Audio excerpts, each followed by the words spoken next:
People have protested all throughout history. The freedom to protest and voice opinions is one of the main ideas that our country was founded on. Protest has been a large part of our country's history, from the American Revolution to the Civil Rights Movement to current protests going on today.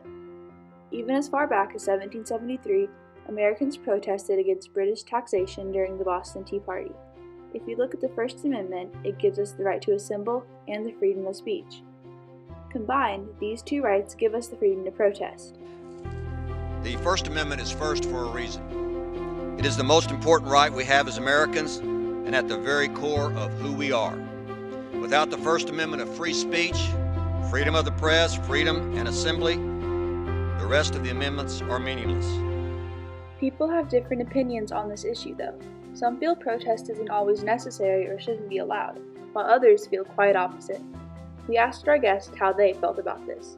Well, I think everyone feels a part of something if there's an issue that you're interested in. And if you have no venue to talk about that issue, I think it stirs up people's emotion.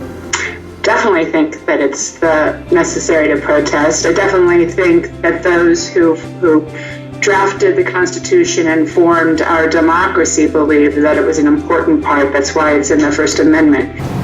I'm not a big protester. To me, the ultimate protest is cultivating your own inner peace.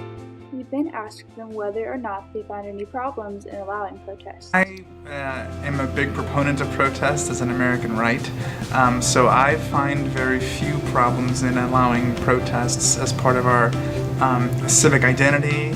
The only problem I would see is, depending on the topic you're talking about, the amount of people that may come. You have to also keep in mind public safety. People protest for many different reasons in many different ways. The freedom to protest brings a positive opportunity for change, but can also have a negative impact on those affected by it. Protests can create change. This was displayed during the Civil Rights Movement. The Civil Rights Movement lasted for 14 years. Many people protested and even died for their rights. Among them were people like Dr. Martin Luther King. Also involved were people like Hank Thomas, who was a freedom rider during the movement. He was involved in many protests, including a freedom ride where his bus was attacked and burned. He was arrested multiple times and helped in the movement to eliminate segregation. The 1961 Freedom Rise was a turning point, one of the turning seminal points in our fight against state-mandated racism. Protesting has had many positive as well as negative effects. People's protests have influenced many changes around them. This protest occurred in front of the United Nations in New York City, November 8, 2018. This is just one group of people who exercise their rights as Americans to publicly protest. This brings up more questions. Should there be a limit on protests? Do they, and if so when, go too far?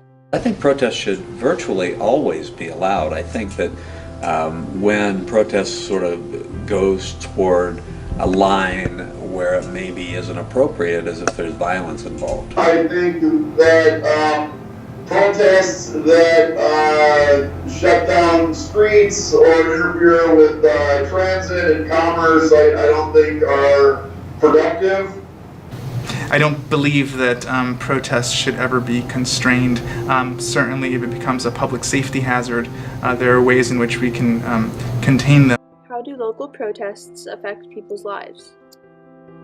I think Bloomington's a city where there are lots of local protests, and I think the most recent one that was really effective was over the purchase of an armored vehicle for the police department, and groups protested that purchase. From my perspective in general, they help the community hear voices that want to be heard. People also react to protests in their own unique ways. Some organizations, such as Moms Demand Action, use protesting as a tool to help spread their message. They use peaceful protesting in a positive way to hopefully create a local change. Moms Demand Action is a grassroots, nonpartisan organization which believes in the Second Amendment, but also believes that we can change the epidemic of gun violence in our country. And so we push for change change in safety through legislation and policy and education. We believe that with evidence-based policies, we can help make the world safer. Any group of people can start or participate in a protest. NFL players kneeling during the national anthem is a protest that has caused a lot of controversy. Many people feel this is disrespectful to our country and are even going as far as boycotting NFL games. Others support this protest, saying that players have the right to their opinions. I think it's very legitimate, I have to say. These are people who are very well-known public figures who feel strongly about an issue. You cannot have people disrespecting our national anthem, our flag, our country, and that's what they're doing. And in my opinion, the NFL has to change. I think it's unfortunate the way the league and the owners have reacted, and sometimes the public. I think it's perfectly appropriate. Protest has shaped our country in many ways. It is happening all around us all of the time. It is an important part of what it means to be an American.